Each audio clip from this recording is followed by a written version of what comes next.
But of course, at the heart of this budget is going to be a failure to deliver on what they promised to deliver on, and that is to actually do something about cost of living. Yet it doesn't stop them saying it.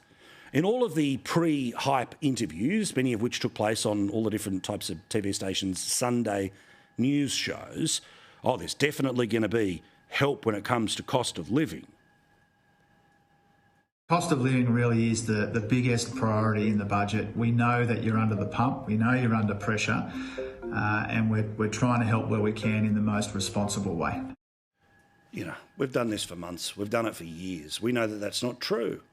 Now, yes, this budget will formally put in place the changes to the Stage 3 tax cuts, which, remember, if you're earning just $45,000, it's $15 a week.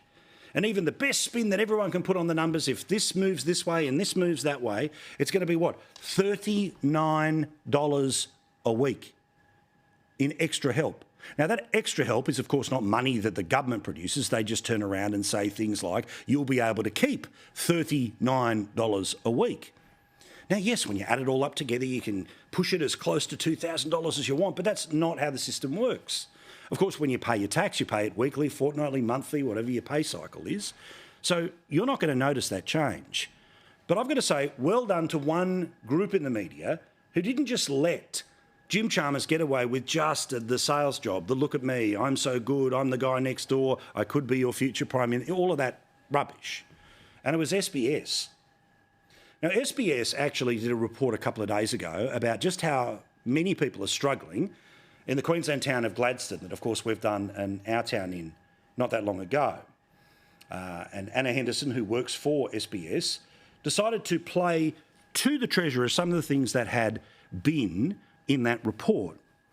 Now, this is part of it, and it is a bloke who now lives in a car near the river because his rent went up too high and he just could not afford it. Here he is, and this was what was shown to the Treasurer. The rent's gone from $180 a week to $320. Now, that doesn't sound like much, but $320 is pretty much my ceiling. People need to be able to breathe and think about more than just budgeting for every tiny little thing. So the Treasurer was shown what that bloke is going through. It's an example of the person we've talked about so many times for the most obvious of reasons, because not only do we care, but we also have to make sure that we send the message to the people who are watching us right now in their taxpayer-funded accommodation in Canberra, you've got to do something about it. You don't just yap about it, you've got to do something about it.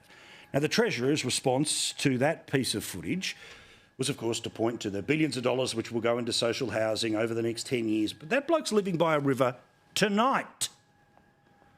But it was the following comments which, to me, showed how the Treasurer has no interest in actually doing something, because he may well have been shown a video of a classic car somebody was fixing up. There was no emotional response. This, in fact, is what he said.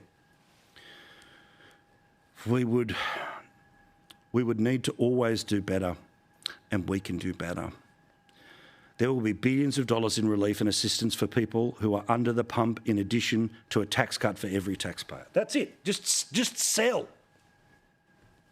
Not, I understand, I'm going to call that bloke, I'm going to work out what we can... None of that. It just was an inconvenient little bump on the road of self-promotion in the lead up to a budget, which will, of course, make everything look rosy. Everything that they give to you is, of course, largely done either with borrowed money or with higher taxation. But again, the details about the number of people who are looking to something from the government who will get nothing from the government and will not wake up any better. Now, they'll say, oh, there's a tax cut. There's $39 a week. Now, I understand when you're looking at that across the Australian population, it's billions and billions of dollars. But you've got to divide it by the number of people that are working and divide that by the 52 weeks, and you actually see how little it is. So while everyone will focus on the big number, I'm going to focus on the number that you will be doing in your head to work out whether anything has actually happened, whether the needle has moved at all. And people need it. My bombshell buddy, Liz Tilley, writing in the Courier Mail today, talks about how there's 1 million people in Queensland, 1 million households in Queensland that are in financial stress. Now, I've also been banging on for some time that this government is in a position to cut petrol taxes. It'd cost the exact same money about the changes they've made to make sure that some people won't have to pay slightly higher uni fees. $3 billion. He's going to have a surplus. And remember, if the surplus is anything over $3 billion, then he's got the room to move. But he won't move. In fact, he's even telling us on television he won't move on a tax that his government doubled since they came to office and now is 49 cents per litre.